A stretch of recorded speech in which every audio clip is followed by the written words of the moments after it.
রাজনৈতিক নিয়োগ ও আমলাতন্ত্রের কাছে জিম্মি দুদক, তা থেকে পরিত্রাণ পাওয়াই মূল কাজ। দুদক সংস্কার কমিশনের প্রথম বৈঠক শেষে এসব কথা বলেছেন কমিশন প্রধান ডক্টর ইফতেখারুজ্জামান। দুদকের প্রাতিষ্ঠানিক সীমাবদ্ধতা দূর করে শাসন পদ্ধতিকে ঢেলে সাজানো হবে বলেও জানান তিনি। পাশাপাশি যে সকল বিতর্কিত আইন আছে তা বাতিল ও সংস্কার করা হবে।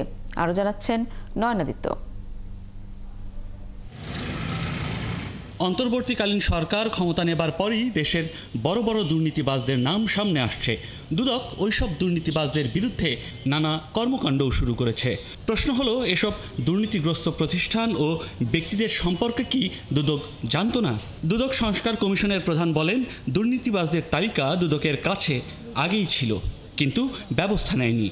এখন পরিবর্তিত পরিস্থিতিতে কাজ শুরু করেছে।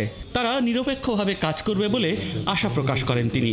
যাদের বিরুদ্ধে এখন কার্যক্রম করছে বলে দুদক দাবি করছে, অনুসন্ধান তদন্ত শুরু করেছে, তাদের সম্পর্কে বিস্তারিত তথ্য দুদকের হাতে অবশ্যই ছিল দীর্ঘদিন যাবৎ, কিন্তু তারা পদক্ষেপ গ্রহণ করতে পারে পরিবর্তনের পরেই সেটা তারা শুরু করেছে। দুদক সংস্কার কমিশনের প্রথম বৈঠক শেষে সাংবাদিকদের তিনি বলেন, দলীয় প্রভাবমুক্ত হয়ে কাজ করা নিশ্চিত করতেই কমিশন কাজ করবে।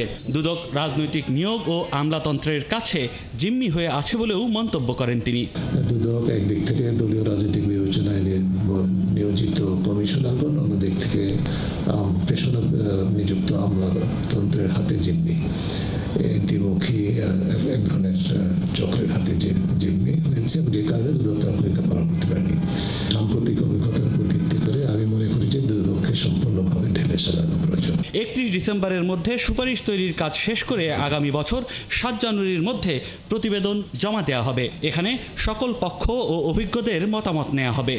আদর্শ দুদক করতে হলে রাজনৈতিক নেতৃবৃন্দেরও বিষয়টি বুঝতে হবে বলে মনে করেন তিনি। যে ধরনের সংস্কার প্রয়োজন, তার মধ্যে অন্যতম আমরা ভেবেছি যে আমাদের দুদকের যে আইনটি আছে এবং দুদকের সাথে সম্পূরক, দুদকের প্রত্যক্ষভাবে না হলে দুদকের কাজের উপরে প্রভাব সৃষ্টি করে এই ধরনের যে আইন এবং দুদকের আইনের পাশাপাশি দুদকের যে বিধিমালা আছে সেগুলোকে জরুরি ভিত্তিতে পর্যালোচনা করা দরকার, অত্যন্ত প্রাধান্য দিয়ে। শাসন পদ্ধতি ও মানসিকতার পরিবর্তনের জন্য কর্মপরিকল্পনার সুপারিশ করবে এই সংস্কার কমিশন। নয়নাদিত্য, ৭১, ঢাকা।